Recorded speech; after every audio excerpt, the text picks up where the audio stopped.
Қайырлы күн достар, бұл Медикон білім арнасы сіздермен бірге Әлихан Ғаниұлы және бүгін біз қозғыш тіндер физиологиясын бастайтын боламыз. Бүгінгі сабағымызда біз келесі ұғымдар анықтама береміз. Ол қозу, қозғыштық, тітіркендіргіш және қозғыш қабілеті бар жасушалардың физиологиялық қасиеттері секілді ұғымдар. Жалпы қозғыштық деп нені айтамыз? Яғни анықтама беріп өтейік. Қозғыштық деп біз қандай да бір сыртқы немесе ағзаның өзінің ішіндегі тітіркендіргішке ағзаның жауап беру қабілетін айтамыз. Мысалы, мынау ыстық зат деп алайық. Ыстық затты біз қолымызбен ұстаған кезде біз оның ыстық екенін сеземіз де сразу қолымызды тартып аламыз. Сонда бұл жердегі ыстық зат бұл тітіркендіргіш болып тұр, ал біздің қолымызды тартып алған реакциямыз осы тітіркендіргішке біздің берген жауабымыз. Бұл қозу деп аталады. Ал біздің қол бұлшықеттеріміздің осылай жауап беру қабілетін біз қозғыштық деп атаймыз. Сонда тітіркендіргіш қозу, ал бұл қабілет қозғыштық деп аталады. Яғни тірі организм үшін бұндай қасиеттер тән, барлық тірі организм жасушалары үшін, бірақ олардың тітіркендіргіш қабілеті әр жасушада әртүрлі болып табылады. Сәйкесінше біз адам ағзасындағы жасушалар тобын салыстырмалы түрде екіге бөлсек болады. Олар, яғни қозғыш тіндер және екіншісі бұл қозбайтын тіндер. Әрине бұл өте салыстырмалы ұғым болып табылады. Қозбайтын тіндердің өзі сайып келгенде белгілі бір мөлшерде аздаған көрсеткіш болсын қозу қабілетіне ие болуы мүмкін, бірақ шартты түрде осылай екі топқа бөлеміз. Қозғыш тіндерден қозғыштық қабілеті ең жоғары ол әрине жүйке тіні бірінші орында, одан кейін екінші орында бұлшықет жасушалары, яғни миозиттер. Соның ішінде ең жоғары қасиет ол қаңқа бұлшықеттеріне тән, одан кейін жүрек бұлшықет жасушалары, одан кейін барып тегіс салалы бұлшықеттер. Және қозғыштық қабілеті жоғары тіндерге сөлініс бездерінің жасушалары жатады. Ал салыстырмалы түрде қозбайтын тіндер деп біз негізінен дәнекер тіні жасушаларын, яғни бұл жерде сүйек, шеміршектер, сонымен қатар терінің эпидермис жасушалары. Бетке эпидермис жасушалары, яғни олар көбінесе өлі жасушалар болып табылады, сәйкесінше оларда қозғыштық қабілеті болмайды. Осылай біз шартты түрде тіндерді екі топқа бөле аламыз, қозғыштық қабілетіне байланысты. Так, яғни біз қозу мен қозғыштыққа анықтама беріп өттік. Ал тітіркендіргіш дегеніміз не?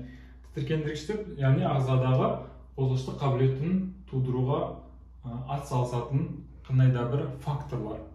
Оларды шартты түрде екі топқа бөлсек болады бұларда, сыртқы немесе ішкі деп. Сыртқы әсерлер ол көптеген физикалық, химиялық әсерлер, мысалы жаңағыдай температуралық, ыстық, суық, немесе қандай да механикалық, ұру, соғу, жанасу, қысу секілді, немесе химиялық қандай да бір қышқылдар мен сілтілер. Олар бізде сыртқы тітіркендіргіштер болып табылады. Ал ішкі тітіркендіргіштер бұл өзіміздің ағзамыздағы кейбір қосылыстар. Мысалға, мысал ретінде төмендегі схеманы келтірсек болады. Бұл бізде нерв ұшы. Нерв ұшынан бізде ағзаларда функцияларды реттеу үшін көптеген биологиялық белсенді заттар бөлінеді. Оларды біз медиаторлар деп атаймыз. Именно осы медиаторлар бізде жүйке ұшынан бөлініп, сәйкес орналасқан тінге әсер етіп, соның функциясын өзгертеді. Бұл жерде нерв ұшы, яғни бізде тітіркендіргіш болып тұр. Тітіркендіргіш. Яғни осы тітіркендіргіш, жүйке ұшынан бөлінген медиаторлар. Мысалы, ацетилхолиндик. Ацетилхолин бөлінді, и ол сілекей безінің эпителий жасушаларына әсер етті. Одан кейін не болды? Әрі қарай бұл әсерге олар қозғыштықпен жауап қайтады. Бұл жерде бастапқыда призмалы эпителийлер болса, енді бұлардың берген жауабы олар енді жалпақ эпителийге ауысады. Бұл жердегі бір қасиет бізде қазір қозу болып тұр. Бұл жерден біз қозу реакциясын көріп тұрмыз.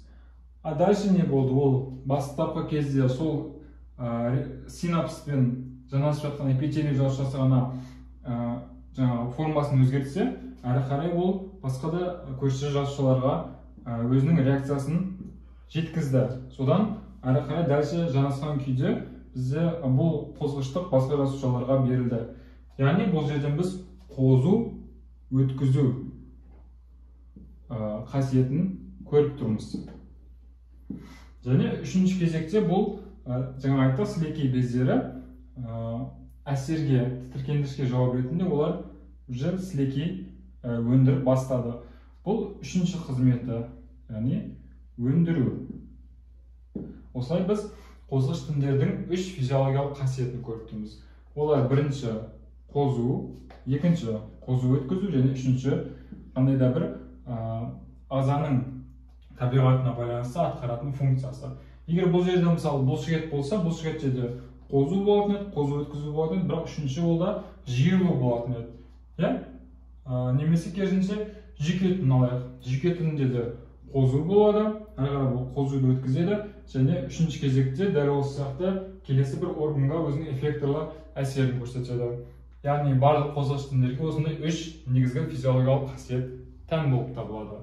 Келесі қарастыратын мәселеміз ол қозғыштықтың кезеңдері. Жалпы қозғыштықтың төрт кезеңін ажыратамыз. Олар абсолютті рефрактометрлік кезең, салыстырмалы рефрактометрлік кезең, супернормальдық кезең және субнормальдық кезең. Бұл кезеңдерде қандай ерекшеліктер бар? Соған анықтама беріп өтсек. Ол үшін біз қозғыштықтың схема түрінде сызып түсіндіруіміз керек. Яғни, мынау жасушаның 100% қозғыштық қабілеті. Осы жерде бізде жаңа айттық, қозу туындау үшін қандай да бір тітіркендіргіш күш әсер ету керек.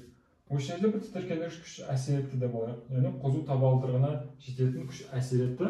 Сол кезде бізде бірінші абсолютті рефрактометрлік кезең басталды. Бұл кезеңнің ерекшелігі, бұл кезде ағзаның немесе жасушаның қозғыштық қабілеті бірден құлдырап төмен түсіп кетеді. Және осындай ең төменгі шегінде болады. Яғни қозғыштық қабілеті бірден бізде өте қатты төменге түсіп кетті. Бұл кезеңнің ерекшелігі, бұл кезде қандай да бір күш әсер етсе де, ол оған жауап қайтармайды. Яғни, сіз жаңағыдай бір рет қолыңызда күйдіріп алдыңыз дейік, ыстық тітіркендіргішке қолыңызды күйдіріп алдыңыз, екінші рет дәл сол 1 миллисекунд өткенге дейін қайтадан ұстасаңыз, оны сіз сезбейсіз. Себебі бұл кездегі нерв ұштары бұл жердегі абсолютті рефрактометрлік кезеңге сәйкес келіп тұр. Яғни қандай күш әсер етсе де, мүмкін ол 200 градус болса да, оны қолыңыз сезбейді. Себебі ол қазір кезде абсолютті рефрактометрлік кезеңде. Абсолютті рефрактометрлік кезең әртүрлі тін үшін әртүрлі уақытқа созылады. Мысалы, ол жүйке тіні болса 1-2 миллисекунд, а егер бұлшықет болса, ол жаңа 5-10 миллисекундқа дейін жалғасуы мүмкін. Бұл абсолютті рефрактометрлік кезең. Одан кейін салыстырмалы рефрактометрлік кезең басталады. Бұл кезде жайлап қозғыштық қабілеті көтеріле бастайды және бастапқы қозғыштық қасиетіне дейін жетеді. Бұл кезеңнің ерекшелігі, бұл кезеңде де бұл сыртқы тітіркендіргіш күшке жауап қайтаруы мүмкін. Бірақ ол жауап қайтару үшін ол бастапқы қозу табалдырығы күшінен жоғарырақ болу керек. Яғни біздің қолымыз 100 градуста күйеді деп алсақ, онда келесі сезімталдықты алу үшін, қозғыштықты алу үшін біз 150 немесе 120 градус, яғни қозу табалдырығынан жоғары тітіркендіргіш күшімен әсер етуіміз керек. Екінші кезең бұл салыстырмалы рефрактометрлік кезең, яғни ерекшелігі қозу табалдырығынан жоғары күштерге ғана жауап қайтарады. Яғни қозу табалдырығынан төмен күш, мысалы 80 градус сумен біз ол жерде қозғыштықты ала алмаймыз. Үшінші кезең ол супернормальдық кезең деп аталады. Бұл кездегі жасушаның қозғыштық қабілеті қалыпты нормадан жоғарылап кетеді. Бұл үшінші кезең, супернормальдық кезең. Екінші кезең еді, ол бірінші кезең. Үшінші кезеңнің ерекшелігі, яғни тітіркендіргіш қасиеті артып кетті. Бұл кезде енді ол тітіркендіргіш күш қозу табалдырығынан төмен болса да ол ответ қайтара береді. 10 градус, 20 градус болсын, соны ұстасаңыз, уже сіздің қолыңыздың жаңағы сезімталдығы жоғары болып тұр да, бұл жерде ол супер нормальдық кезеңде тұр. Сол себепті ол жерде сіз оны сезесіз. Яғни оған қозу жауабы болады, реакциясы болады деген сөз. Және төртіншісі ол субнормальдық кезең.